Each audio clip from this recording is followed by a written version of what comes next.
Olá, pessoal do canal Professor Adalberto Pessoa.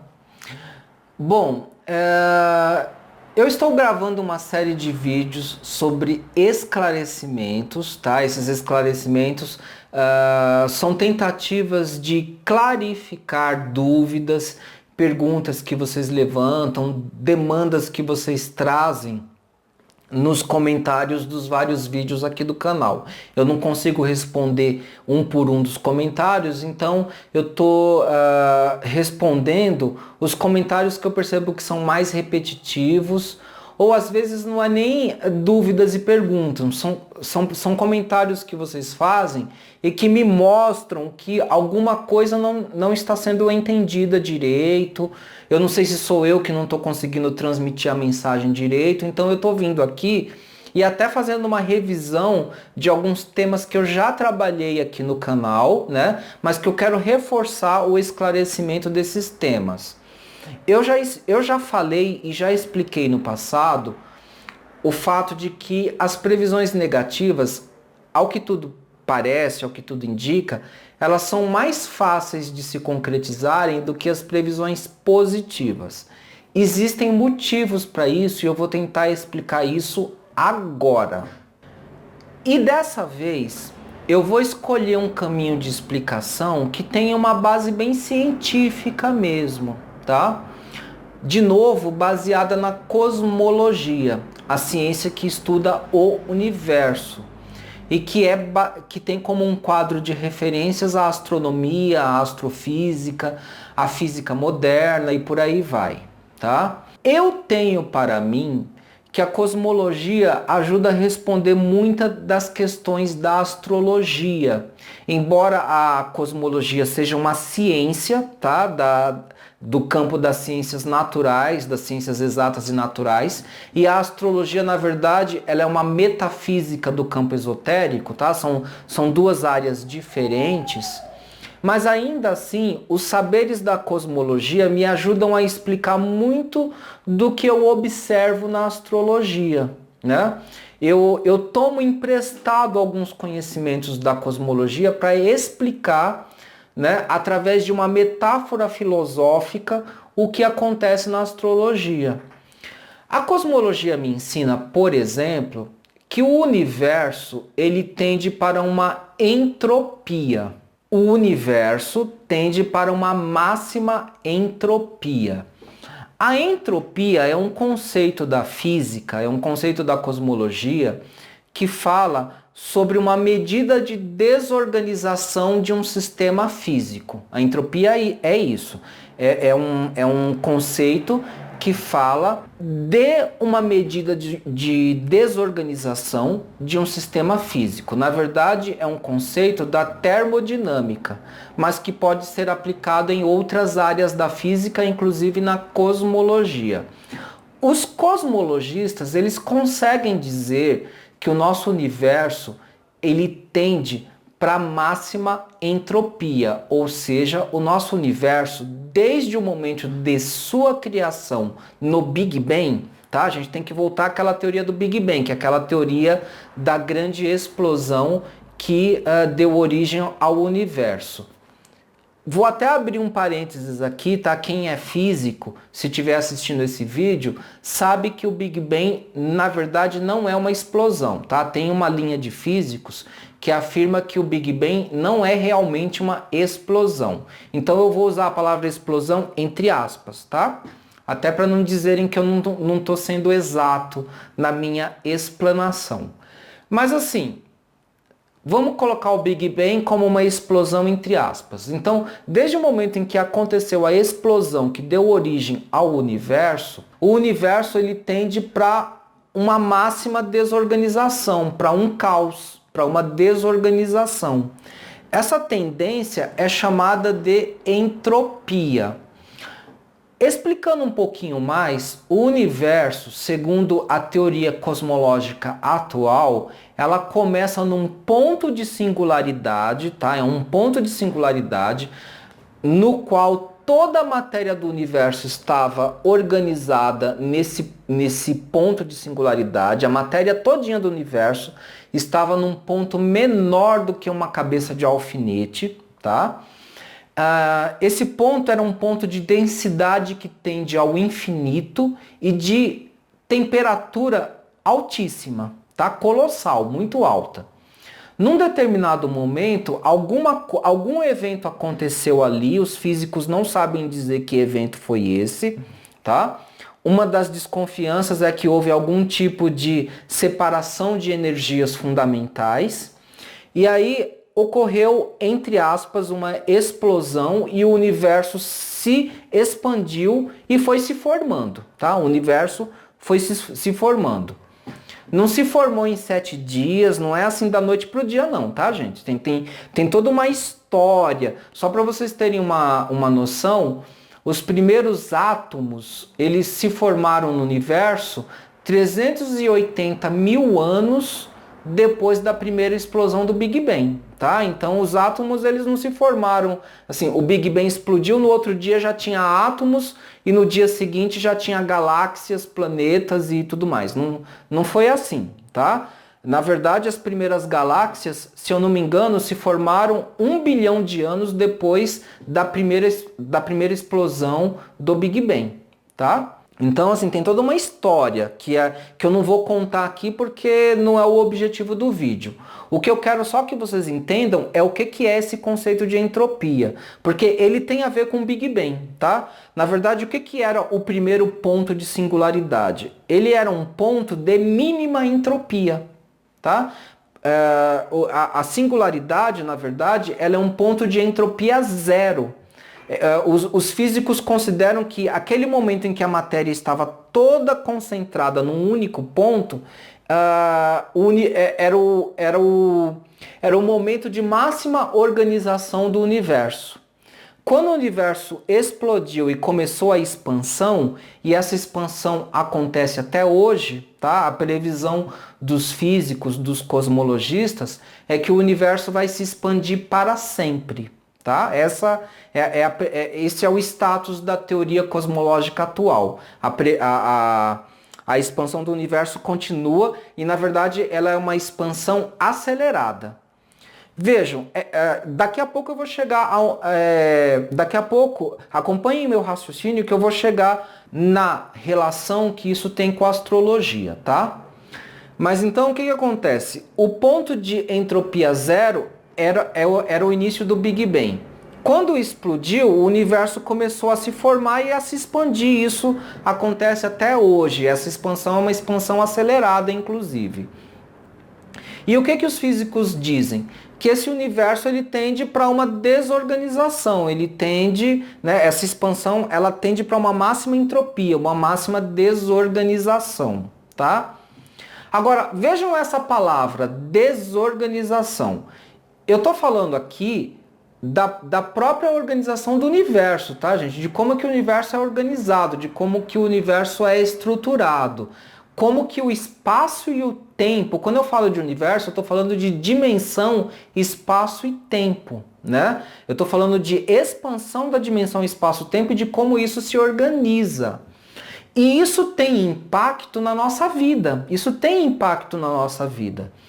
Porque se a entropia do universo ela é crescente, então quando eu vou fazer um trabalho de tentar estimar uma previsão de futuro, o que eu vou prever não é um evento cada vez mais organizado. O que eu vou prever é um evento cada vez mais desorganizado.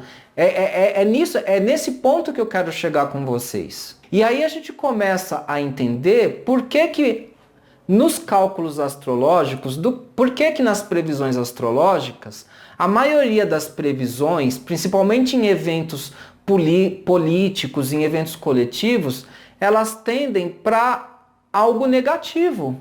Vejam, se eu estou tentando prever um evento político qualquer, ou se eu estou tentando prever um evento pessoal, individual qualquer, entre as várias possibilidades possíveis, a entropia vai me dizer que a maioria das possibilidades tendem para uma desorganização. Se a entropia ela é crescente, as várias probabilidades futuras elas tendem para um caos, para uma desorganização, de modo que, na verdade, de várias alternativas, eu só vou ter uma alternativa que ela seria, digamos assim, afortunada, ela seria organizada, ela seria não entrópica, vamos dizer assim. Tá? Todas as outras probabilidades, elas são entrópicas. Se vocês entenderem esse raciocínio, vocês vão entender por que a maioria das previsões elas são negativas, elas não são positivas. Vamos parar para pensar um pouco de um ponto de vista mais existencial, tá? Vejam que eu estou usando esse conceito da física de entropia crescente de um ponto de vista mais metafórico. Eu estou tomando emprestado esse conceito e estou filosofando em cima desse conceito e aplicando ele dentro da astrologia, tá? Por que eu estou aplicando isso na astrologia? Porque, gente, o que acontece? Eu tenho 27 anos de prática da astrologia, já analisei vários mapas astrológicos, já fiz várias consultas de astrologia horária, várias, né? E é uma coisa empírica. Quando a pessoa pergunta para mim assim, eu vou ser feliz no amor? A pessoa pergunta isso. Ou então a pessoa pergunta assim, eu conheci tal pessoa, vai dar certo esse relacionamento? A gente vai ser feliz? Ou ainda a pessoa pergunta assim, vou me dar bem no trabalho ou vou me dar bem financeiramente? Vejam, quando as pessoas me fazem essa pergunta, elas vêm fazer uma consulta de astrologia horária ou de tarô, ou seja lá o que for, a pessoa ela vem pedir uma previsão, mas ela vem com uma expectativa de querer ouvir uma notícia boa. Todo mundo que vem pedir uma previsão, ela quer, na verdade, ouvir uma notícia boa. Porém, é empírico, tá? Eu já fiz várias consultas e é empírico o fato de que raramente a consulta vai sair tão boa. É muito raro. A maioria das vezes eu vou falar não para a pessoa. Olha, não vai dar certo esse objetivo que você quer. E também em eventos políticos, quem acompanha a minha playlist de astrologia política vai ver que muitos dos eventos que eu acabo prevendo, eles não são afortunados, eles não são positivos, né? E até mesmo isso que eu faço contrasta muito com astrólogos, tarólogos, oraculistas, que, na verdade, fazem previsões muito bonitinhas, muito positivas, muito felizes, mas que eu percebo que esses oraculistas, o que eles fazem realmente é falar aquilo que a pessoa quer ouvir, tá? Mas um trabalho sério de previsão não é fazer isso, não é falar o que a pessoa quer ouvir, é falar o que a técnica está me mostrando. E o que eu estou dizendo para vocês? Para eu poder falar uma previsão positiva, não é que não existe previsão positiva, existe. Mas para eu poder falar, para eu poder fazer uma previsão positiva, a própria técnica em si, os cálculos da técnica, eles têm que estarem convergindo de uma maneira muito forte para um resultado positivo, tá? E isso é muito raro de acontecer. Isso seria exatamente o oposto de uma entropia crescente, tá? O universo, como eu falei para vocês, ele tende para uma entropia crescente. Então, a maioria, ou seja, ele tende para um caos crescente, tá? A entropia crescente é um caos crescente. Então, que tipo de previsão a gente espera? Também é uma previsão de caos, de desorganização, que vai se manifestar como eventos negativos, como eventos desafortunados. Então, na verdade, um evento afortunado, ele é raro de acontecer, ele é difícil. É quase como ganhar numa loteria, e é mesmo. Quantas pessoas felizes no amor que vocês conhecem? Quantas pessoas felizes, realizadas profissionalmente, financeiramente, que vocês conhecem, né? Então, assim, isso se explica por uma questão, cientificamente, tá? E tomando emprestado conceitos científicos e fazendo a metáfora correspondente, isso se explica por uma questão de entropia, né? Isso que eu estou falando é desanimador? É desanimador. Tá? Quando eu vou fazer uma previsão, eu quero que o resultado saia positivo. Mas eu sei que a probabilidade não é essa, porque a própria entropia do universo não permite isso. Então, é necessário que vocês entendam isso. Esse é o conceito científico. Existem explicações metafísicas, espiritualistas e esotéricas. Por exemplo, o espiritismo, o próprio espiritismo, diz que nós vivemos no mundo de provas e expiações. Então, quem é espírita, kardecista, sabe do que eu estou falando. A felicidade não foi feita para esse mundo, é isso que os espíritas dizem, porque nós vivemos no mundo de provas e expiações. Os próprios budistas dizem que a angústia ela é intrínseca à vivência do ser humano. Tá? O ser humano tem uma natureza de angústia. Isso é algo que os budistas dizem. Isso é natural do ser humano. Os filósofos existencialistas dizem a mesma coisa que os budistas. Tá? O ser humano é um ser de angústia. Isso é natural do ser humano. E na astrologia tradicional, o que acontece é que a representação do mapa astral ela tem mais elementos maléficos e negativos do que elementos benéficos. Então, por exemplo, se você pega um mapa astral, você tem Saturno como grande maléfico, você tem Marte como pequeno maléfico, você tem os nodos lunares que são maléficos, principalmente o nodo sul. Você tem um monte de estrelas maléficas também. Então, assim, você tem as casas maléficas, a casa, por exemplo, a casa 6, a casa 12, a casa 8 são casas maléficas. A própria casa 7 é uma casa que se opõe à casa 1, então ela pode funcionar de uma maneira muito maléfica também. Então, assim, a quantidade de elementos maléficos no mapa astral acontece em maior número e também tem um impacto maior. A percepção dos elementos maléficos em um mapa astrológico ou em um mapa horário, essa percepção ela é mais impactante do que os elementos positivos, afortunados, né? Em um mapa horário, em um mapa astral, os elementos afortunados seriam Vênus como pequeno benéfico, Júpiter como um grande benéfico. Aí depois disso você tem também o lote da fortuna, que é um ponto de proteção no mapa.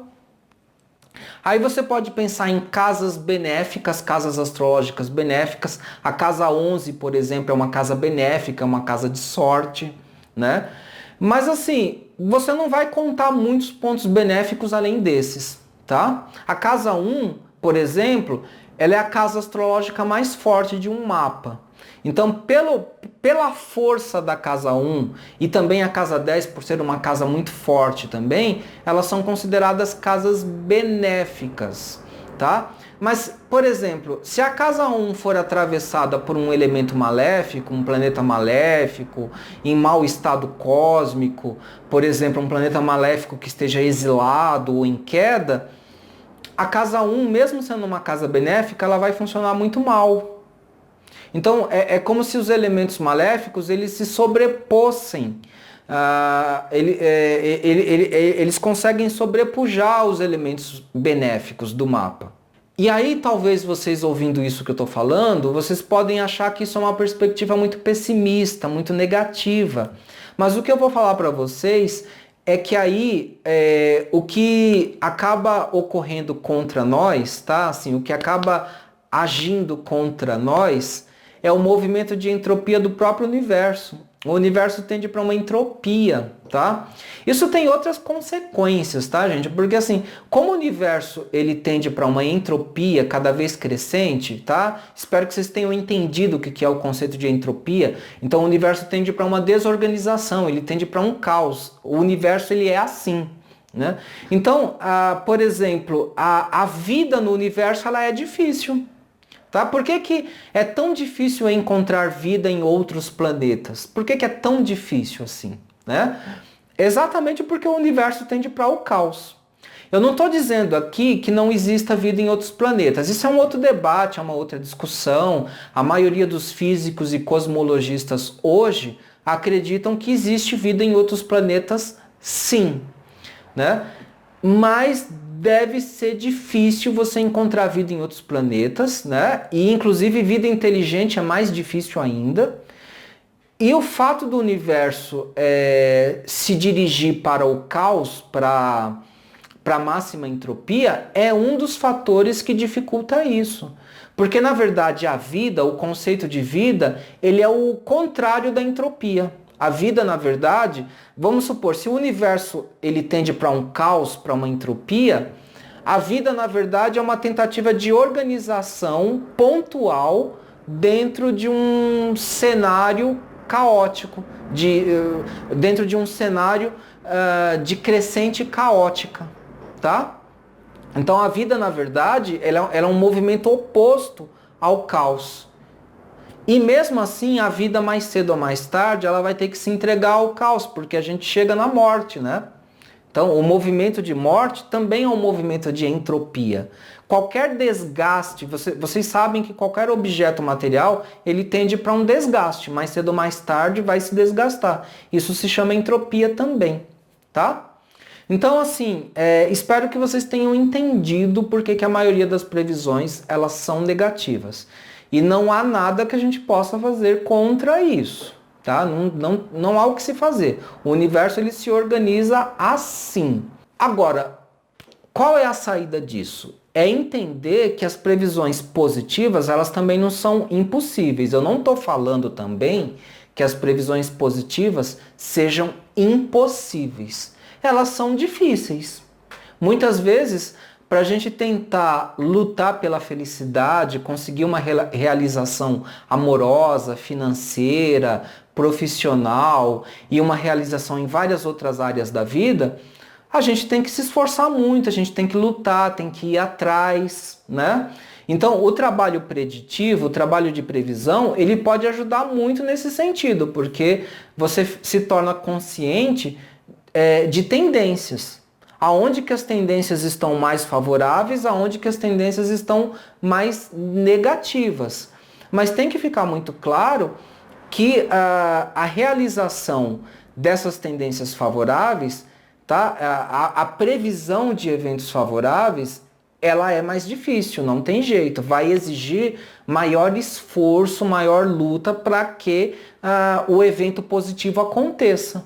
Então é isso, tá, gente? Não é impossível, mas é mais difícil. O trabalho, até mesmo o trabalho de tentar mudar o destino para algo mais positivo, ele é possível, mas não é algo banal. É algo que exige esforço, luta e, enfim, é uma busca da nossa vida mesmo.